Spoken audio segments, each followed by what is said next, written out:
함께 말씀 보겠습니다. 오늘 우리에게 주신 하나님 말씀은 요한계시록 3장 14절로 22절까지의 말씀입니다. 요한계시록 3장 14절로 22절까지의 말씀을 교독하시겠습니다. 라오디게아 교회의 사자에게 편지하라. 아멘이시오 충성되고 참된 증인이시오 하나님의 창조의 근본이신 이가 이르시되 내가 네 행위를 아노니 네가 차지도 아니하고 뜨겁지도 아니하도다. 네가 차든지 뜨겁든지 하기를 원하노라. 네가 이같이 미지근하여 뜨겁지도 아니하고 차지도 아니하니 내 입에서 너를 토하여 버리리라. 네가 말하기를 나는 부자라 부요하여 부족한 것이 없다 하나 내 곤고한 것과 가련한 것과 가난한 것과 눈먼 것과 벌거벗은 것을 알지 못하는도다. 내가 너를 권하노니 내게서 불로 연단한 금을 사서 부요하게 하고 흰옷을 사서 입어 벌거벗은 수치를 보이지 않게 하고 안약을 사서 눈에 발라 보게 하라. 무릇 내가 사랑하는 자를 책망하여 징계하노니 그러므로 네가 열심을 내라. 회개하라. 볼지어다 내가 문 밖에 서서 두드리니 누구든지 내 음성을 듣고 문을 열면 내가 그에게로 들어가 그와 더불어 먹고 그는 나와 더불어 먹으리라. 이기는 그에게는 내가 내 보좌에 함께 앉게 하여 주기를 내가 이기고 아버지 보좌에 함께 앉은 것과 같이 하리라. 계속해서 귀 있는 자는 성령이 교회들에게 하시는 말씀을 들을지어다. 아멘. 아멘. 네, 오늘 저녁부터 오하나가 다시 시작돼서 또 금요일에 교회가 좀 북적북적 하는 것 같습니다.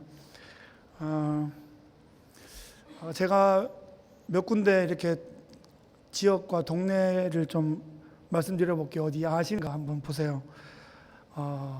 후암 삼거리, 남산길, 용산중학교, 보성여고, 숙명여대 어디쯤 있는지 아십니까?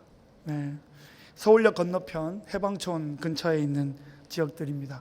제가 전도사로 첫 3년을 사역하고 또 밟고 누비고 했던 그런 지역입니다. 신학교를 졸업하면서 그 지역을 떠나게 되었고 전임 사역지를 찾는 중에 신림동에 있는 왕성교회와 연결이 되었습니다. 그때 제 아내가 첫 아이를 가졌을 무렵인데요. 교회 사무실에 와서 이제 인사를 하러 왔어요. 교구장 목사님 또 비서 목사님 인사를 드렸어요. 그랬더니 선배 목사님께서 아내에게 사모님 한 손에는 구약을 한 손에는 신약을 드시고 구약과 신약을 통해 남편을 보필하시고 남편이 보고 싶으면 교회로 오세요. 그래서 아내가 좀 어리둥절했습니다. 구약과 신약 뭐 성경 공부하라는 얘기인가. 사실은 남편이 사역을 잘 하려면 양약과 한약을 달고 살아야 될 거다. 뭐 그런 이야기였습니다. 그런데 진실로 이 세속의 시대를 살아가는 성도들은 한 손에는 구약을 한 손에는 신약을 들고 있어야 합니다. 최근에 우리가 구약에서 가장 어려운 레위기를 묵상하고 있습니다. 그러다가 이제 잠시 우리 시편 119편을 보고 계신데 올해 남은 기간에 우리 남아있는 레위기 뒷부분을 하고요 요한계시록을 연말까지 하게 될 것입니다. 신구약 성경 중에서 가장 어렵고 우리 눈길이 가장 닿지 않는 탑2를 올 연말 안에 이렇게 묵상하게 됩니다. 시대적인 하나님의 뜻과 섭리가 있다고 믿습니다. 11월, 12월에 묵상하게 될 요한계시록을 이제 좀 예습하는 마음으로 제가 기회가 있는 대로 요한계시록 몇 중요한 부분을 또 한번 짚어보려고 합니다.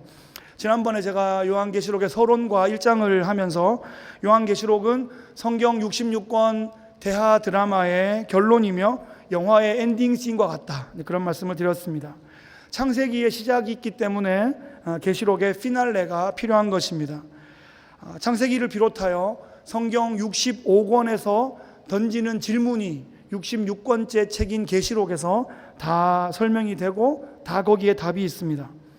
구약의 모든 예언들, 신약의 모든 복음의 선포가 계시록에 와서 다 확증이 되는 것입니다. 인생이 오리무중이고 불안과 염려가 수시로 엄습한다면 그럴수록 우리가 요한계시록을 대해야 합니다. 66권 성경의 피날레 요한계시록 이야기 한번 잡숴 보세요. 결론부터 말씀드리면 요한계시록은 우리를 심판하신다는 이야기가 아니라 우리를 구원하신다는 이야기입니다. 요한계시록은 위기의 시대에 교회들에게 격려와 위로와 소망을 주시는 최고의 처방전이 되는 것입니다. 요한계시록을 대하면서 우리가 쉽게 놓치는 부분이 있는데요. 그것은 바로 요한계시록이 당시에 실제했던 소아시아, 지금의 터키 지역의 7 교회를 향하여 쓴 편지라는 사실입니다. 발신자는 요한이고 수신자는 에서버두사빌라 7 교회입니다. 그러면 당시에 교회가 7개밖에 없었냐? 그렇지 않고요. 우리가 아는 교회들 있죠. 예루살렘 교회, 안디옥 교회, 빌립보 교회, 데살로니가 교회, 고린도 교회 많은 이름들이 있는데 그 당시에 이제 요한계시록을 쓸 때 요한이 반모섬이라는 섬에 있었습니다. 그 섬은 에베소라는 큰 항구 도시 바로 앞에 있었어요. 에베소는 그 당시에 로마 제국의 탑4에 드는 도시였습니다. 로마, 알렉산드리아, 안디옥 그리고 이제 에베소 이렇게 탑4인데 그 이제 에베소가 제일 큰 도시죠. 그 소아시아 지역에서 그 에베소로부터 에베소, 서머나, 버가모, 두아디라, 사데, 빌라델비아, 라우디게아 이렇게 시계 방향으로 7 교회가 있고 그 교회들 사이에는 그 도시 사이에는 약 60km 정도의 거리가 있고요. 그 도시들에는 우체국들이 있었어요. 여러분 60km면 어느 정도 되죠? 어느 정도 되죠? 아침이 일찍 일어나서 건강한 사람이 아침이 일찍 일어나서 달리면 해질 무렵에 도착할 수 있는 그런 거리입니다. 그래서 이제 편지를 가지고 아침에 일어나서 그 다음 도시까지 또 읽어 들리고 또 그 다음 도시로 이렇게 편지가 이제 순회하고 있는 것입니다. 이 7 교회는 당시에 소아시아 지역에 실제했던 7 교회이면서 동시에 이 7이라는 완전수가 오고 오는 모든 교회들을 대표하고 상징한다고 그렇게 이해할 수 있겠습니다. 이 7 교회 중에 우리는 어느 교회를 좀 더 닮았나 이런 생각도 해볼 수 있지만 모든 교회의 어떤 면들을 조금씩 닮았다고 볼 수 있습니다.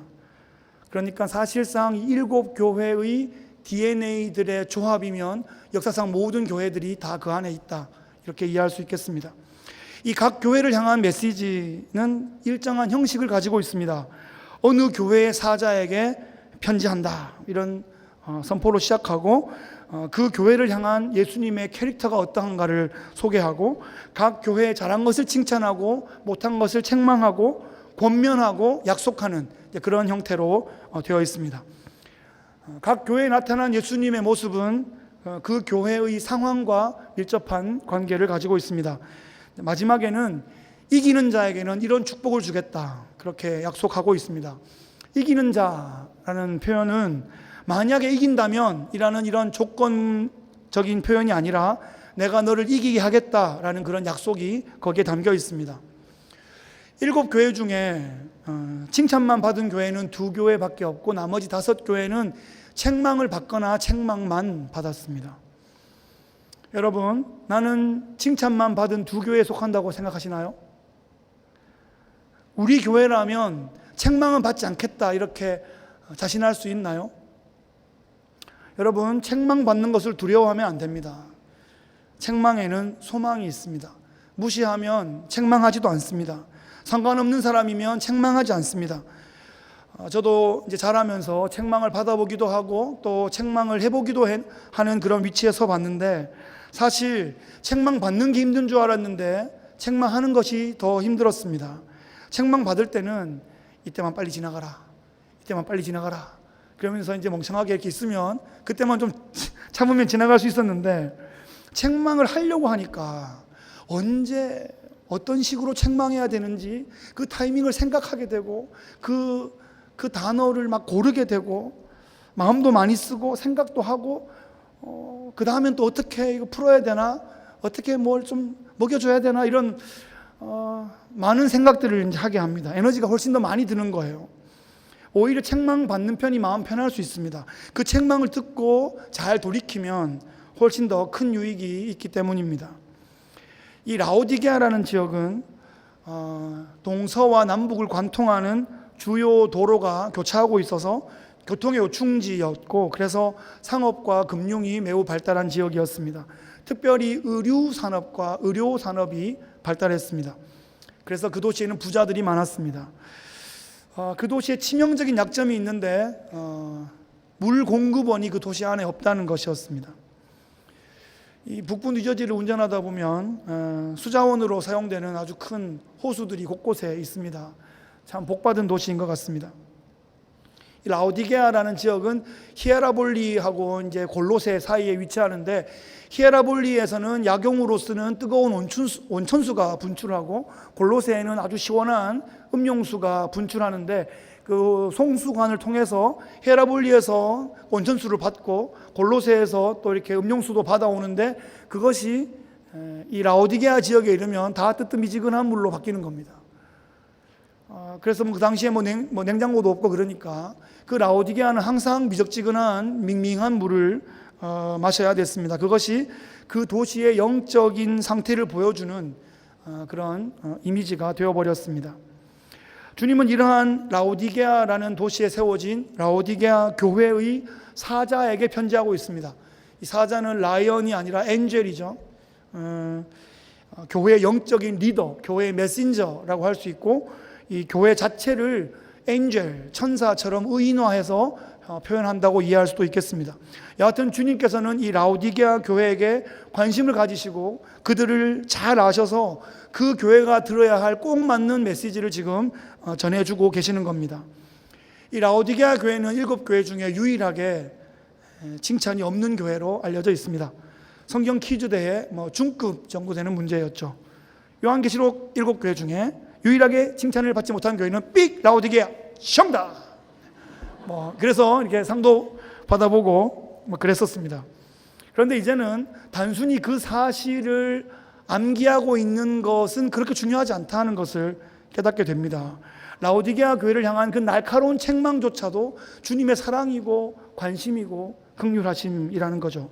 3장 16절 말씀해 보시면, 네가 이같이 미지근하여 뜨겁지도 아니하고 차지도 아니하니 내 입에서 너를 토하여 내치리라. 참 서슬퍼런 그런 책망 같은데, 사실 이것도 심판의 메시지가 아니라 교회의 구원, 교회의 회복을 향한 애끓는 주님의 마음이 거기에 담겨 있는 것입니다. 여러분, 라오디게아 교회는 부자 교회였습니다. 그 당시에 그 지역에 의과대학이 있었다, 이렇게 기록에 남겨져 있어요. 특별히 유명한 2가지 약이 있었는데, 귀병을 치료하는 귀병 연고하고 이제 안약, 좋은 안약이 거기서 개발되었어요. 그래서 눈과 귀가 아픈 사람들은 돈을 싸질머지고 라오디게아로 모이는 거예요. 라오디게아 사람들은 나는 부자라, 부요하여 부족한 것이 없다, 이렇게 외치고 다녔습니다. 실제로 말로도 그렇게 했지만 말로 안 하더라도 그들의 눈짓과 그들의 손짓과 그들의 바디 랭귀지로 교만이 이렇게 막 계속 흘러나오는 거예요. 라오디게아의 부자들은 거기가 의류 산업이 발전했잖아요. 그래서 막 레이스마다 보석이 막 달려있는 그런 옷을 입고 이렇게 라오디게아 시내를 막 활보하면서 우아하게 워킹하면서 돈을 막 뿌리고 다녔을 겁니다. 나는 이런 자격이 있어, 나는 부자니까, 이렇게 말하는데 거침이 없었고 꺼리낌도 없었을 겁니다. 은행에는 돈이 쌓여 있고 건강은 아직 문제 없고 자녀들은 속 안 썩이고 잘 크고 있고 좋은 네트워크가 있고 좋은 옷에 좋은 음식에, 유일한 걱정이 있다면 이 돈을 언제까지 어떻게 재밌게 쓸까, 그런 고민만 남아있는 그런 분위기였을 것 같습니다. 우리는 라오디게아 교회가 칭찬을 하나도 못 받고 책망만 받았기 때문에 아주 죄질이 나쁜 사람들만 모여있을 거다, 이렇게 상상하는 경향이 있는데요, 여러분, 전혀 그렇지 않을 수도 있습니다. 부유한 타운에 성공한 사람들, 학력 빠지지 않고 교양 수준이 높고 좋은 네트워크를 가지고 있고 멋진 취미를 가진 사람들, 그러면서도 매주 주일 예배에 빠지지 않고 어쩌면 매일 자신의 기도 시간을 잘 확보하고 있는 사람들, 성경을 읽고 종종 구제헌금도 많이 하는 그런 꽤 괜찮은 사람들일 수 있습니다. 그들은 신체가 건강하고 물질적으로 풍요로운 것이 영적으로도 복받은 상태이다, 이렇게 생각했을 겁니다. 그러고 보니 내 얘기인가? 이렇게 생각할지도 모르겠습니다. 여러분, 우리는 라오디게아 교회와 충분히 비슷할 수 있습니다. 전 세계 교회를 펼쳐놓고 본다면 우리는 라오디게아 신드롬에 빠질 확률이 가장 높은 후보군에 속할 것입니다. 누구도 그것을 부인하지 못할 것입니다. 아니, 우리는 칭찬만 받을 것 같은데요? 우리는 서머나 교회, 빌라델비아 교회 같은데요? 아니요, 그렇지 않을 거예요. 왜 그런 줄 아세요? 그 두 지역은 진짜 가난한 지역이었거든요. 여러분이 지금 떠올려 보세요. 제일 가난한 지역, 거기 있는 교회였다니까요. 우리는 그 칭찬만 받기는 그렇게 쉽지 않은 거예요. 그러니까 우리는 이제 이 전략을 잘 짜야 돼요. 칭찬만 받겠다 그러면 굉장히 어려워질 수도 있어요. 주님께서 우리에게 이런 환경과 상황을 주셨는데, 이제 라오디게아 교회에게 하는 책망을 우리에게 하시는 말씀이다 이렇게 받아들여야 우리에게 좀 회복이 있고 소망이 있는 거예요. 어쩌면 라오디게아 교회가 책망받은 것이 감사한 겁니다. 아직도 포기하지 않으셨다는 뜻이고 아직도 기회가 있다는 뜻이기 때문입니다. 라오디게아 교회에 편지를 보내시는 주님의 캐릭터는 어떤가요? 14절 보시면 예수님은 이렇게 표현합니다. 아멘이시오, 충성되고 참된 증인이시오, 하나님의 창조의 근본이신 이로 묘사되고 있습니다. 예수님은 하나님의 창조의 근본이신 분이십니다. 예수님은 첫 창조의 근본이시고 새 창조의 근본이십니다. 예수님은 창세기의 증인이시고 계시록의 증인이신 분입니다. 예수님은 성경 66권에 대하여 참으로 아멘이신 분이십니다. 첫 창조와 새 창조 사이에는 뭐가 있나요? 구원이 있습니다. 그래서 예수님은 참된 구원자로서 첫 창조와 새 창조를 이어주시는 분이십니다. 새 창조는 부활입니다. 몸의 부활이고 하늘과 땅의 부활입니다. 예수님은 우주적인 부활의 첫 열매가 되신 겁니다. 그런 예수님께서 라오디게아 교회에게 편지하고 계십니다. 세속에 찌들어서 번영의 신학에 물들어서 형통의 그런 복음에 오염되어서 갈팡질팡하고 있는 그 라오디게아 교회에게 창조와 부활의 주님께서 편지를 하고 계신 겁니다. 라오디게아 교회의 영적인 실상은 어떠한가요? 라오디게아 교회 성도들은 자기 스스로는 우리는 부자이고 세련된 패션 감각을 가지고 있고 교육 수준도 높다 이렇게 자부하고 있었을 겁니다. 사실일 거예요. 그런데 주님께서는 그들의 영적인 상태는 그것과 전혀 반대다 이렇게 지적하고 계십니다. 17절 말씀 보시면 나는 부자라 부요하여 부족한 것이 없다 하나 네 곤고한 것과 가련한 것과 가난한 것과 눈먼 것과 벌거벗은 것을 알지 못하는도다. 외면적으로는 성공한 크리스찬의 표상처럼 보이는 이 라오디게아 교회가 영적인 눈으로 보니까 피폐하고 시야가 아주 깜깜이고 매우 수치스러운 상황이라고 그렇게 지적하고 계신 겁니다.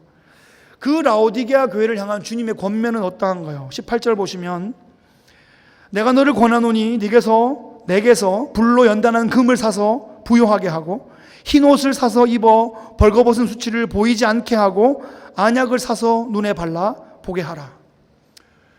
첫째로 불로 연단한 금을 사서 부요하게 하라 이렇게 말하고 있습니다. 여러분 금 좋아하시나요? 금? 집에 금송아지 한 2마리씩은 있으시죠? 그 금송아지 여러분 구원의 조건도 아니고 구원의 열매도 아닙니다. 불로 연단한 금이 있어야 구원받을 수 있습니다. 여기서 불로 연단한 금은 고난을 통과한 순결한 믿음을 의미하고 있습니다. 그러니까 믿음에 부요해야 구원에 합당한 자가 된다는 의미입니다. 그러면 집에나 금송아지 한 마리 반쯤 있는데 이거 있으면 구원 못 받냐? 그런 이야기 아닙니다. 어카운트에 잔고가 많으면 구원하고 뭐냐? 그런 이야기도 아닙니다. 단순히 가난한 사람이 구원받는 거 아니기 때문입니다. 불로 연단한 순금 같은 그 신앙이 있는가의 유무가 영적인 부요함을 결정합니다. 그런데 주님께서 부유한 라오디게아 교회를 향해서 금으로 부요하게 하라 이렇게 강력하게 권면하시는 것은 그들이 가지고 있는 금송아지가 순금 같은 믿음으로 나가는데 방해가 될 수 있다는 것을 경고해 주시는 겁니다. 청지기의 신앙을 분명하게 훈련하지 않으면 갑질을 하기에 최적의 환경이 제공되고 있습니다. 위험합니다. 나의 재정적인 여유가 혹시나 나의 간절한 믿음을 사그러뜨린다면, 누그러뜨린다면 이 밤에 주님께서 나의 재정의 주인이심을 확실하게 고백하고 선포해야 할 것입니다. 둘째는 흰 옷을 사서 입어 수치를 가려라, 이렇게 말씀하고 있습니다. 라오디게아 지역은 의류 산업이 발전했고 많은 패셔니스타들이 거리를 활보했을 겁니다. 한껏 이 멋과 아름다움을 뽐내고 있는데 주님께서는 저들이 영적으로 벌거벗었다, 이렇게 지적하고 있습니다. 라오디게아 교회 성도들이 영적으로는 매우 수치스러운 그런 상황임을 폭로하고 계시는 겁니다. 흰 옷을 사서 입어라, 이렇게 요청하고 있습니다. 흰 옷은 정결함과 거룩함을 상징하고 있습니다. 음행과 우상 숭배들로 인해서 영적인 수치감이 폭로된 이 라오디게아 교회는 세속에 오염된 옷을 벗고 정결하고 깨끗한 그런 흰 옷을 입어서 하나님 백성의 거룩한 정체성을 회복해야 하는 것입니다. 우리는 지금 영적으로 단정하고 정결한 옷을 입고 있는가? 부끄럽지 않은 하나님의 백성으로 당당하게 세상 앞에 서 있는가? 우리가 스스로 우리에게 진지하게 질문하는 이 밤이 되어야 할 것입니다. 셋째로는 안약을 사서 눈에 발라 보게 하라, 이렇게 말씀하십니다. 라오디게아 교회는 유명한 안약의 생산지로 큰 부를 얻었는데 주님께서는 지금 너희들 앞을 보지 못하고 있다, 이렇게 말씀하고 있습니다. 좋은 안약을 사서 눈에 발라 좀 보게 하는 게 어떻겠니? 이렇게 말씀하시는 거예요. 라오디게아 교회는 지금 뭘 못 보고 있는 걸까요? 그들은 시력은 좋았을 거예요. 그런데 영적인 눈이 어두워져 있는 거죠. 말씀을 멀리하고 있는 것입니다. 성령의 조명하심에 따라 말씀을 비추어 보는 그 능력이 상실되어 있는 상황입니다. 그래서 영적인 분별력을 회복하라, 이렇게 권면하고 계십니다. 너무나 분명한 정의의 문제, 진리의 문제, 양심의 문제 앞에서 이것저것 불순물들이 눈에 띄어서 영적인 시야가 흐려져 버렸고, 그래서 도무지 올바른 분별력을 발휘하지 못하고 있는 상황이다. 주님께서 그것을 지적하고 계시는 겁니다. 다른 복음이 교회로 흘러 들어왔는데 분별을 하지 못하고 있다는 거예요. 정통 기독교 신앙이 아니라 세속주의 변종 바이러스 같은 그런 짝퉁 복음이 들어왔는데 어쩌면 우리의 세속적인 마음을 만족시켜주기 때문에 아멘 아멘 하고 있는지도 모른다는 것입니다. 올바른 말씀을 우리가 붙잡아야 합니다. 그래야 우리의 영적인 시야가 열리고 영적으로 모든 상황들을 바르게 분별해 나갈 수 있는 것입니다. 헷갈리는 시대입니다. 영적인 분별력이 어쩌면 우리의 공동체의 생사를 가를 만한 그런 중요한 결정을 이끌어낼 수 있는 그런 시대가 되어가는 것 같습니다. 우리 시대와 다음 세대를 어떻게 섬겨야 할 것인지 영적인 분별력을 가지고 진지하게 기도의 자리에 나가는 이 밤이 되어야 할 것입니다. 네 번째로는 열심을 내라, 회개하라, 이렇게 요청하십니다. 라오디게아 교회의 가장 큰 문제가 여기에 있었습니다. 해결책도 어쩌면 여기에 있습니다. 그들은 열심을 내지 않고 있었습니다. 열심이 없으면 아무것도 이룰 수 없습니다. 구원은 우리의 열심으로 이루는 것은 아니지만 그 놀라운 구원을 받았는데 아무런 열심을 내지 않고 앉아 있는 것은 그 구원이 진짜가 아니거나 내가 그 구원이 전혀 가치 있지 않다는 것을 몸으로 증명하고 있는 상황이라는 것입니다. 사람은 누구나 실수할 수 있습니다. 실족할 수 있고요, 실패도 할 수 있습니다. 사람은 완벽할 수 없습니다. 완벽을 요구하며 비판의 칼날을 들이대는 그 사람조차도 자신이 완벽하지 않음을 속히 깨달아야 하는 것이죠. 중요한 것은 우리가 완벽한 것이 아니라 회개하는 것입니다. 돌이키는 것입니다. 회복하는 것입니다. 회개하면 길이 있습니다. 천국은 완벽해서 가는 곳이 아니라 회개해서 가는 곳이기 때문입니다. 구원받은 이후로도 끊임없이 완벽하게 하려 하기보다, 완벽하지 못하고 누군가를 지적하기보다 수시로, 무시로 회개의 자리에 나가야 합니다. 그것이 크리스찬의 정체성이고 크리스찬에게 요구되는 그런 분명한 사명이자 의무입니다. 그것이 하나님의 마음과 뜻에 합당한 신앙생활인 것입니다. 라오디게아 교회는 차든지 뜨겁든지 해야 했습니다. 이 말씀은 이 시간 우리에게 주시는 책망으로 우리가 받아야 하겠습니다. 차지도 않고 뜨겁지도 않고 그저 미적지근하고 밍밍해서 울렁거리고 토하는 그 기분을 일으키는 그런 모습이 나의 모습은 아니었나, 우리가 진지하게 돌이켜봐야 할 것입니다. 잠언 25장 13절 말씀해 보시면 주님께서는 충성된 사자는 그를 보낸 이에게 마치 추수하는 날의 얼음 냉수 같아서 능히 그 주인의 마음을 시원케 하느니라, 이렇게 말씀하십니다. 이와 같이 우리를 보내신 그 주인의 마음을 시원케 해드리는 얼음 냉수 같은 그런 종들이 되어야겠습니다. 로마서 12장 11절에 보시면 우리 주님께서는 부지런하여 게으르지 말고 열심을 품고 주를 섬기라, 이렇게 말씀하고 있습니다. 주님을 섬기는데 뜨거운 열정이 있어야 합니다. 이 시원함과 이 뜨거움은 미적지근함과는 다르게 아주 유용한 열매를 맺습니다. 영적으로 매우 유용합니다. 우리는 그렇게 영적인 유용함, effectiveness, 그것을 우리가 잘 그 열매를 맺으면 좋겠습니다. 회개하면 그 길이 있다는 것이죠. 예수님은 라오디게아 교회를 향해서 약속하십니다. 첫 번째 약속은요, 내가 문 밖에서 문을 두드리니 그 음성을 듣고 문을 열면 더불어 교제하리라, 이런 약속을 하고 계시는 거예요. 우리가 잘 알고 있었던 내가 문 밖에서 두드리노니 그 말씀이 라오디게아 교회를 향한 말씀이었다고요. 이것은 아가서에 보면 신랑이 신부의 방을 노크하는 그 영상과 오버랩 됩니다. 주님께서 우리의 신랑으로서 우리의 방문을 노크하시는 거예요.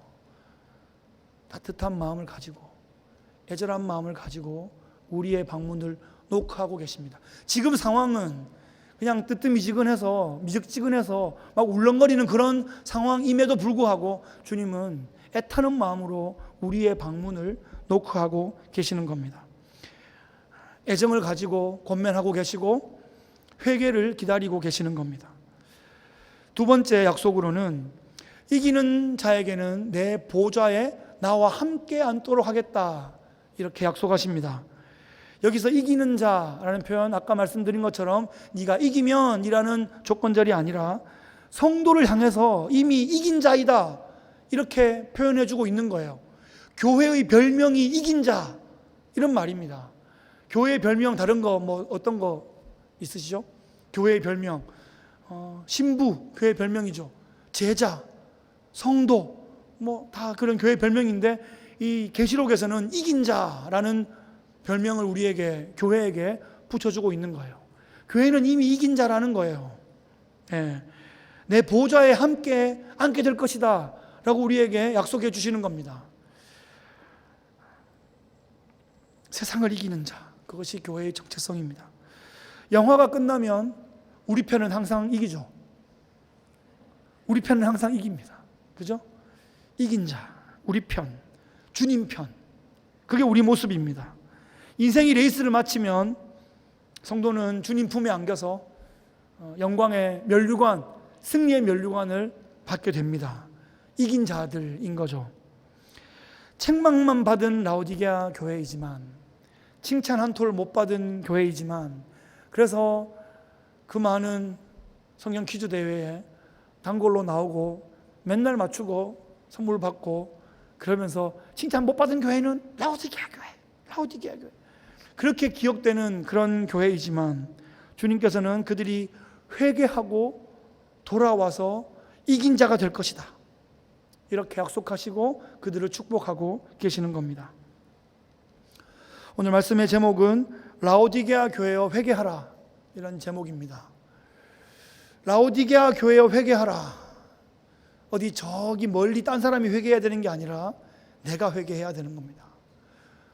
우리를 향한 말씀으로, 우리를 향한 경고로, 우리를 향한 책망으로, 우리를 향한 끓는 권면으로 그렇게 우리가 받아야 할 것입니다. 1세기 라오디게아 교회의 모습에서 21세기 우리의 모습을 거기에서 발견합니다. 그리고 이 라오디게아 교회의 처방, 그것을 우리도 함께 순종하고 잘 적용해야 할 것입니다. 그러면 치유가 있고 회복이 있고 성장이 있을 줄 믿습니다. 여러분, 한마디로 요약하면 회개하라는 요청입니다. 회개하라. 아니 주님, 뭔가 오해가 있으신 것 같은데요. 제가 아니라 쟤인데요. 이게 아니라 저건데요. 밀어놨다가 한꺼번에 하려고 그랬는데, 뭐 이런 변명을 들으려고 회개하라고 하신 게 아니고요. 우리를 너무너무 잘 아시는 거예요. 그냥 회개하라는 거예요.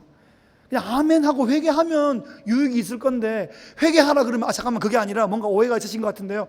그 말을 들으려고 하는 게 아니라고요. 주님 다 아세요. 다 안다, 다 안다. 집에서 자주 하시는 말씀이죠. 다 안다. 뭐 막 다 안다고. 예, 요즘 자주 쓰고 있습니다. 다 알아요. 부모도 그 정도 상황에 다 아는데, 주님은 창조주께서, 우리의 구원주께서 뭘 모르시겠습니까?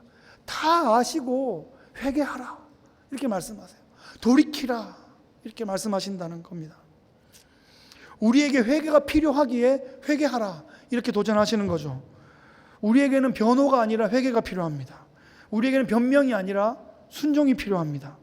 본문을 다시 읽으면서 가슴 벅찬 단어를 하나 발견했습니다. 19절 말씀 같이 읽어보겠습니다. 시작. 무릇 내가 사랑하는 자를 책망하여 징계하노니 그러므로 네가 열심을 내라 회개하라. 발견하셨습니까? 가슴 떨리는 단어. 무릇 내가 사랑하는 자를 책망하여 징계하노니, 우리를 사랑하신다고 고백하고 계십니다. 지금 책망하여 징계하고 있는 그 라오디게아 교회를 향하여 내가 사랑하는 자, 라오디게아 교회, 주님의 사랑을 표현해주고 계신 겁니다. 회개는 좋은 것입니다. 회개는 성도의 특권입니다. 회개 안 하는 게 자랑이 아니라 회개하는 게 자랑입니다. 회개하는 게 부끄러운 게 아니라, 회개 안 하는 게 부끄러운 거라는 거예요. 회개 안 하는 게 부끄러운 거예요. 회개하는 게 잘하는 거예요, 여러분. 주님 앞에 회개하러 나왔지 회개 안 하려고 나오십니까? 교회 왜 나오세요? 회개하는 게 잘하는 거예요. 누가 회개하시면 정말 나도 회개해야 되는데 여기 나와야지. 어머머, 쟤 회개한다. 아니잖아요. 회개해야죠. 나는 왜 이렇게 뻔뻔해서 회개도 안 하고 있을까? 내 가슴을 쳐야지. 회개하는 사람은 어머나, 어떻게 주님과 저렇게 마음을 소통하고 저렇게 진지하게, 저렇게 진지한 회개를 할 수 있을까? 그게 막 존경스럽고 그래야 돼요. 그게 정상인 거예요. 회개해야 됩니다. 주님은 우리를 사랑하는 자 이렇게 부르고 계세요. 너무나 애절하게 그 사랑과 그리움을 표현하고 계십니다. 회개는 성도의 특권입니다. 회개는 하나님과 소통되는 강력한 도구입니다. 이 밤 회개의 자리로 나가서 다치고 또 무너지고 답답한 우리의 마음이 하나님과 소통되고, 풍랑이 멈추고 안개가 걷히고 하나님이 보여주시는 소망의 그런 표대를 향해서 힘차게 전진하시는 복된 밤 되시기를 주의 이름으로 축복합니다. 기도하겠습니다. 하나님 아버지, 오늘 이 밤 우리에게 애틋한 마음으로 편지하시는 주님의 마음을 감사함으로 받습니다. 혼을 내시고 합당한 징계를 내리셔야 마땅함에도 또 기다려주시고 기회를 주시고 회개를 촉구하여 주시니 다시 한번 우리의 마음을 은혜의 보좌 앞에 조아립니다. 은혜가 회복되는 밤, 사랑과 헌신을 고백하는 귀하고 복된 이 밤 되도록 우리와 함께하여 주옵소서. 예수님의 이름으로 기도하옵나이다.